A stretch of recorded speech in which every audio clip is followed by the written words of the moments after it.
این هفته خبر تو خبر داره براتون از چکش قاضی اسپانیا که چنان محکم بر ملاج عظما فرود اومد که یه هفته از همینطوری داره دور خودش میچرخه.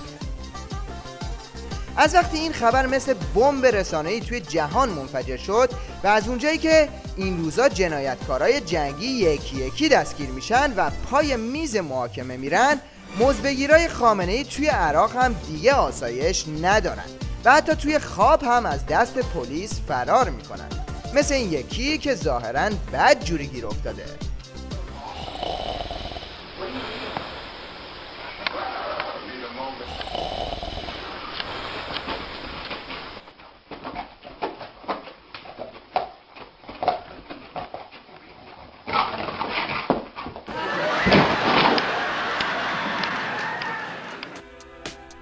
حالا توی این شرایط که دخالت‌های نظام توی عراق داد همه رو در آورده، پاسدار قمی رو نگاه کنید که به صحنه اومده تا با رو کردن یک برهان قاطع همه رو آچمز کنه. گفته می‌شود که یک اقدامات نظامی ضد امنیتی داره از خارج وارد این کشور میشه که متهم میکنن ایران رو. این اولین بار هم نیست. اما الان سوال اساسی اینه، چیزی که وزیر دفاع جدید امریکا میگه ایران داره به گروه‌های ناامن کننده یا امنیت عراق داره سلاح میده. اگر خطری متوجه باشه باید متوجه دولت عراق و مردم عراق باشه، در حالی که شما میبینید که دولت عراق و مردم عراق هیچ وقت چنین ادعاها. به روبا گفتن شاهدت کیه؟ گفت دومم. این یکی رو باش. آخه کدوم پسر خونده ای میاد علیه باباش ادعا کنه؟ اما تا جایی که به مردم عراق برمیگرده، حرفشون رو هر هفته توی میدون تحریر بغداد میزنن.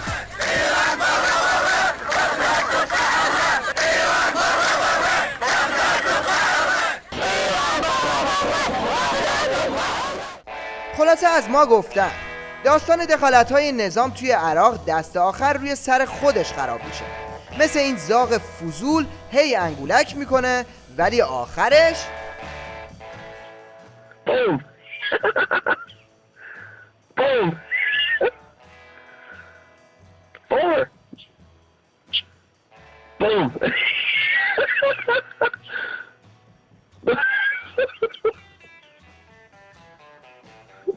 Wow. Whoa, he caught it! Wow!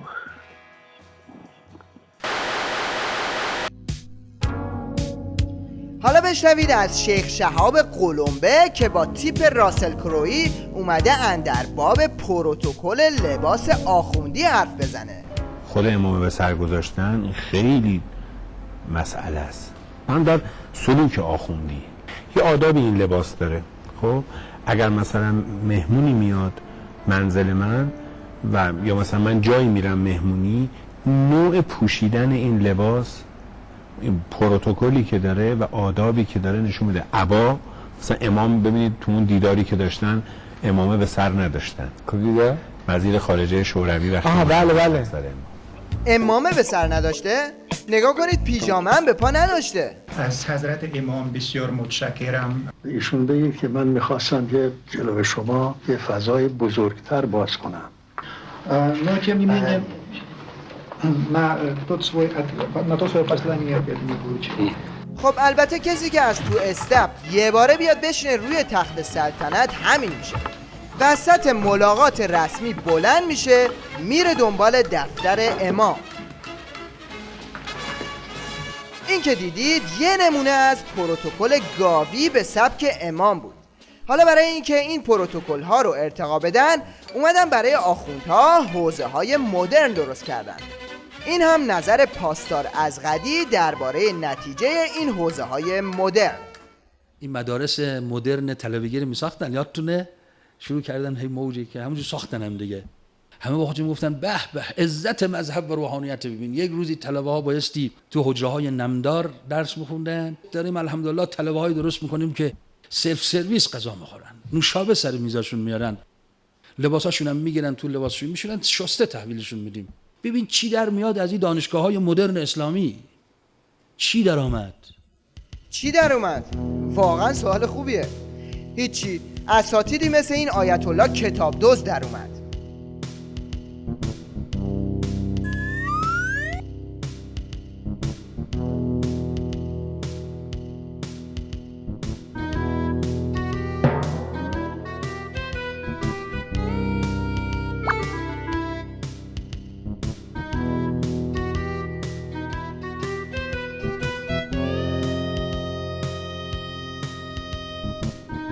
بله، این امتحان عملی یکی از همون درس‌هاییه که تو حوزه‌های ولایی یاد گرفته. حالا بریم سراغ یکی دیگه از این نخبه ها که از همین حوزه در رشته نجاست فارغ التحصیل شده. این آقا اولش میخواد نشون بده که خیلی وارده و هر سوالی رو جمع میکنه، ولی بعد که موضوع پیچیده میشه دنده رو عوض میکنه و میره دنده عقب. یک سوال در مورد رفع نجاست مطرح کردن. گفتن اگر سرامیک نجس بشه و ما آب کر در دسترس نداشته باشیم چجوری میتونیم اون رو تطهیر بکنیم آقای فرناس؟ بله، معمولا جاهایی که سرامیک هست آب لوله کشی هم هست. آب لوله کشی که وصل باشه به منبع کر حکم آب کر رو داره. بله. لذا با همین شلنگی که میگیرن به راحت میشه آب کشید.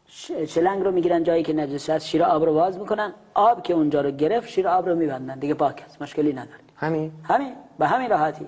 اما اگر آب شلنگ وصل به کر نباشد، بخوان با آب قلیل مثلا یه لیوان آب بخوان آب بکشن، یکمی مشکله که معمولا جایی که سرامیک هست یه آبرایی هم داره تو چای جایی میره دیگه. نه دیگه وسط حال که آبرا نداره. خب اگر نداره یکمی آب کشیدنش خب پارچه بذاریم آب جذب. اما حالا ضرورتی نداره آب بکشن، مگه فرش روش نیست؟ حالا مثلا نیست. خب اگر نیست نجس باشه اشکال نداره دیگه. بر نماز اینا که مشکل پیش نمیاد اگه فرش بشه. هیچ مشکلی نداره. ما بارها گفتیم بعضی خیال میکنن تمام محیط زندگی باید پاک باشه. نه، نجس باشه. حالا دیوار نجسه، چه اشکالی داره؟ مگه میخوام اونجا مثلا نماز بخونیم یا اونجا ظرفی که نیست، هیچ کار نداره، یه عمری نجس باشه، اشکالی نداره که. اما بنابراین حالا طرف میاد میگه آقا تلویزیون ما نجس شده. خب بش مگه حالا کجای قرآن یا احکام نوشته شده که تلویزیون باید پاک باشد؟ اونی تا اونجایی که ما میدونیم اون تلویزیونی که نجسه تلویزیون ولایته که وزیر ارشاد احمدی نژاد هم تلاش میکنه با یه سری طرح‌ها اون رو آب بکشه. حجت الاسلام و المسلمین فروزش که به خاطر نهی از منکری که داشتن آسیب شدیدی دیدن. برای گسترش فریضه امر به معروف و نهی از منکر چه کردید در وزارت فرهنگ و ارشاد اسلام؟ ببینید، ما فکر میکنیم که کاری که الان میشه توسط رسانه ها انجام داد این چه بسا تاثیرش بیشتر باشه. لذا من فکر میکنم که در همه برنامه هایی که ما داریم به نوعی میتونیم به این مقوله بپردازیم و مسئله امر معروف و نهی از منکر از مسائل اساسی جامعه هست. اگر امر معروف و نهی از منکر نکنید اشرار بر شما مسلط میشن، بعد شما هر چه دعا کنید دعاتون دیگه مستجاب نخواهد شد. بله، این هم یه نمونه از برنامه‌های تلویزیون سیدعلی برای نهی از منکر در جامعه که به نظر میرسه اشرار به طور کامل روی اون مسلط شدن. ممنون. آقا اینو بگیرینش. حالا کاظم بمون. آقا اینو بگیرینش. آقا خواهش میکنم. آقا جمع گرفتت. خواهش میکنم. همکارمو بیارید. آمپول خورد. جان من. محمود خوب میشی. محمود امید داشته باش. خوب میشی. زندگی تموم نشده. قرص خیر بسا. اگه سوالتون شده که این چه جور مجریه، جواب رو از خودش بشنوید. یه مجری گاگول. وقتی گاگول ها و شاسکول ها توی تلویزیون نظام دور هم جمع میشن، دیگه از این سوتی ها هم جزو آیتم های برنامه میشه. من به اسم عیاد بهتون تبریک میگم، همچنین به بینندگان خوب برنامه. این لحظه برنامه خواهم بگم این از اون خاطره های این جزء آیتم بود. محترم در خارج از کشور، امیدوارم هر جا که هستید خوب و خوش و خورم باشید. جالب اینجاست که دوستان عزیزم در آلمان، خانواده محترم، بازم سلام عرض می‌کنم مجدد خدمت جزء آیتم بود کسی خبر نداشت. این جزء آیتم بود کسی خبر نداشت. و حالا اینم از یه خبرنگار گاگول تلویزیون نظام که اومده نمک بریزه روی زخم کسانی که قرار خونهشون خراب بشه، ولی هموطنمون اینطوری سر کارش میذاره. حاج آقا چند سال ساکن اینجا هستی؟ 34 سال. 34 ساله؟ 24 سال ساکن اینجا هستید. و چند ساله که با این دشواری دارید زندگی میکنید؟ دشواره؟ خیلی هم جای خوبیه. الان خوبه اینجا؟ یکی دشواره نداره اینجا، خیلی هم عالیه. یک بشر از اون روز که من آمدم اینجا نشستم تا حالا یه دونه چوب میبرداشت نبود هیچ کاری هم کسی با من نداره. الان خونه های شما تو ته نیست؟ نگفتن خراب میکنیم خونه هاتون؟ شما خراب میکنی؟ شهرداری من نفت خونه رو خراب میکنه. شهرداری چیه؟ اصلا اون چیه؟ اونو به من نشان بده. من نمیدونم، هر کدومش به من نشان بده اول. چیه جناب عالی؟ حاج آقا چه صحبتی با مسئولین دارید؟ خب یه مگر نمیگی رئیس شهرداری با اومده؟ من که شهرداری نیستم حاج آقا. و چیه؟ من اومدم مشکل شما رو بپرسم. مشکل ندارم من. مرسی.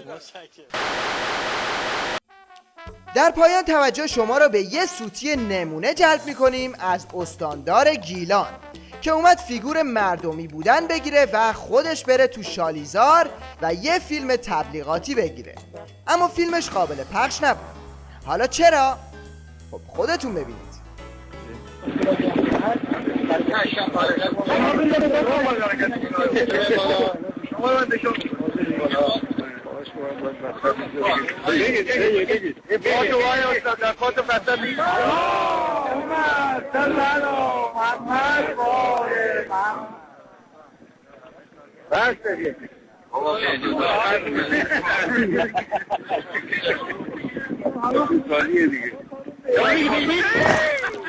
به این میگن گیر کردن توی گل مثل حیوان نجیب. درست مثل این سرکارگر که میخواد خودشو با کارگراش خودمونی نشون بده، ولی این فیگورها اصلا بهش نمیاد.